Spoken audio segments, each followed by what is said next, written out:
So now that we've looked at the problems facing these developing economies, what we need to look at is what are some ways that the government, as well as sort of international organisations, can help to promote living standards and improve the development of these developing countries. So these are a whole range of strategies that can be used to try and solve some of the problems facing developing nations, and they include things like providing better access to capital for investment, improving access to education and health, trying to improve global trade so they can trade more actively with and make more money from their exports, reducing inequality, improving women's rights, reducing corruption and trying to promote democracy, and trying to find ways, perhaps most importantly, to control the astronomical level of debt in some of these countries. So starting with policies to try and boost access to capital, basically in terms of sustainable development, it needs action in terms of both government policies and international cooperation. So the idea is to try and help to boost economic growth to ensure output in these developing countries is exceeding population growth so they can experience higher GDP per capita. And the only way you can really do that in the long term is focus on boosting their productive capacity. So giving them cash to spend on goods and services might help growth in the short term, but like any country, if a country wants to grow in the long term, they need to boost their productive capacity, their maximum supply potential. And that's done through giving the country access to more resources, so that can be done through immigration, better technology, or helping them to use their existing resources more efficiently.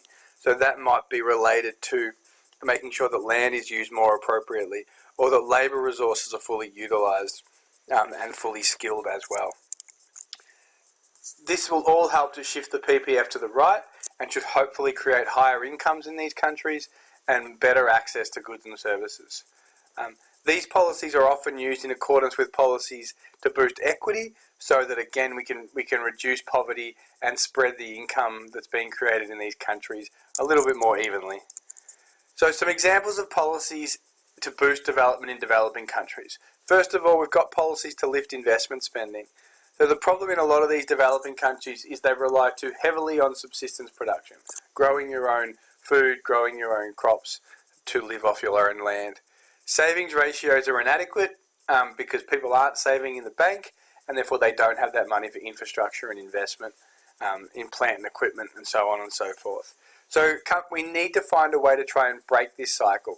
So there are adequate savings, so there are adequate levels of investment, and then with that investment in new technology, new capital, hopefully we'll find that these countries become more productive. So the first thing they can do is perhaps trying to find some government policies to ensure that banks are seen as more reputable institutions, so that they're collecting more household savings and people feel safer in putting their money into these institutions. Secondly, they can allow for foreign investment. So try and promoting foreign investment into these companies. Foreign investment does have its weaknesses, particularly if they're not paying enough tax. But again, if we can try and encourage multinationals to expand from overseas, with some safeguards put in place in terms of minimum wages, conditions for workers, so they're not getting exploited like Nike, this will help to provide access to capital and technology, which they can then use to boost productivity and boost their max output potential or their productive capacity. So encouraging multinational investment, encouraging international aid and gifts, as long as they don't come with too strict conditions, and also ensuring the proper amount of tax is being collected. So having safeguards in place to make sure people are paying the right level of tax. Other things they can do in terms of their exports, if developed countries want to help, they need to establish multilateral or bilateral trade agreements with some of these developing countries. So the word multilateral means agreements amongst a range of companies. So there's things like the Trans-Pacific Partnership and other agreements designed to reduce protection amongst a range of countries. And then bilateral is amongst two countries, so signing free trade agreements with particular countries. The idea of this would be to reduce the amount of protection afforded to goods in particularly Europe and Japan and the US, and that way we can allow that these developing countries to start to penetrate those markets because they do have cheap products that other countries can take advantage of. This would help to boost national incomes, help to increase savings, and then will flow on to increased investment. So if we can get developed countries to reduce their trade protection, that can have a big impact on promoting living standards in these countries. Providing infrastructure, so providing both economic infrastructure, which is things like roads and tollways, telecommunications, airports, as well as social infrastructure, which generally boils down to education and health, will help to boost the nation's productive capacity. Often this is hard given the lack of government revenue and national savings, so they do need to find other ways to try and promote infrastructure spending in these countries. Managing debt levels is another really important part. Okay, debt levels in some of these countries is over 100% of their GDP, and that means that large amounts of interest are flowing out of these countries. That reduces the amount of money they've got to spend on essential services like infrastructure.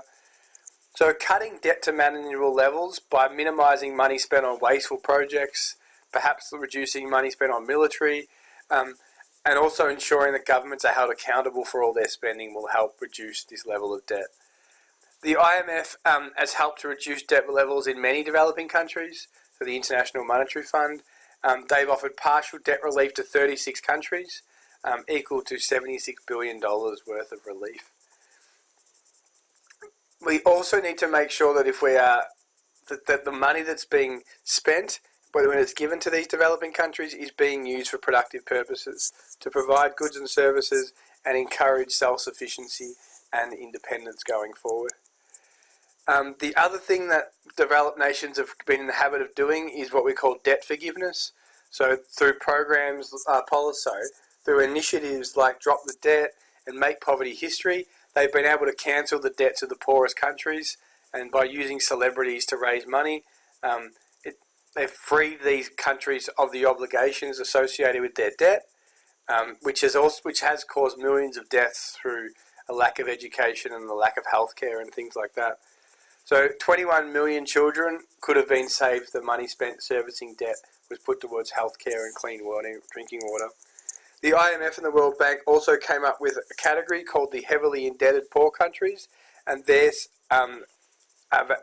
eligible for special debt relief because their debt burden is so high. Many of the countries on the list have really low human development scores, which is sort of a sign of their high levels of debt. So the idea is to provide debt relief and even low interest rate loans so that they can start to get a fresh start and be spending more money on actually promoting the living standards of that country rather than paying off debt and interest. The benefits of cancelling debt is that they can rechannel this money into programs like education, health, reducing poverty. Many of these countries spend more money on debt servicing than education and health combined, and if they can switch that mix over a little bit, this will help to boost skill levels and accelerate GDP, because money is actually going into keeping people in the workforce and making them more productive instead of just being wasted on interest. Thank you.